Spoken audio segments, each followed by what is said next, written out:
Hello again. Now we're going to finish with the unit number 4. In this unit, the question is, have you ever? Look at this picture. Have you ever eaten pizza? Yes, I have. I have eaten pizza several times. With this introduction, I want to explain you the topic present perfect. The present perfect is a time that starts in the past and continues in the present. For example, look at this picture. I read the book. This situation finished in the past. Now, I have read the book. It means that it starts in the past but continues in the present. The structure for this topic, we form the present perfect tense with auxiliary and the verb in past participle. The auxiliary is have or has. Look at this pronoun. This for have and for has. And the past participle eaten. Remember that in the last course, we worked with a list of irregular verbs.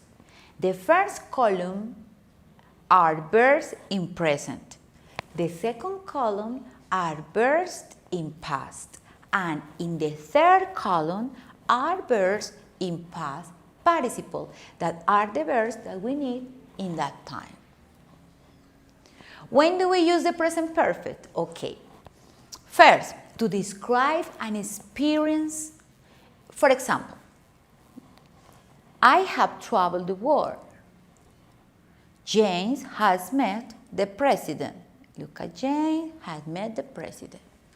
Second, we use present perfect to describe a change over a period of time.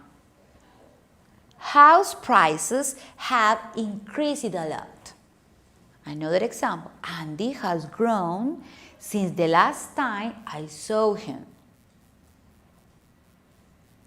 Okay, it's important to have another explanation. Number 3, to describe accomplishment. Doctors have discovered cures for many diseases, or the computer has made it possible to learn online. Okay, now in the fourth way to use present perfect is a continued action that started in the past. For example, Sally has worked here for 7 years and they have in a relationship for 3 months. Okay? If the auxiliaries have and has, when you make negative sentences, you say hasn't or haven't. For example, you haven't watched this movie. If you're going to make questions or interrogative sentences, the auxiliary is at first, like has he or have you. For example, have you watched this movie?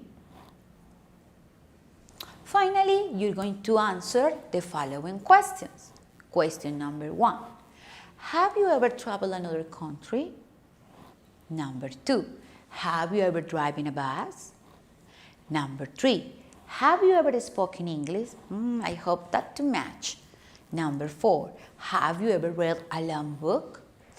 Answer these questions in a piece of paper and send me in the page. And if you have any question, like always, you ask me in inbox and I'm going to answer you. Okay, my students, this is the last part of the course. I hope that you learn to match and it's good to me to see you again. Bye bye. See you next course.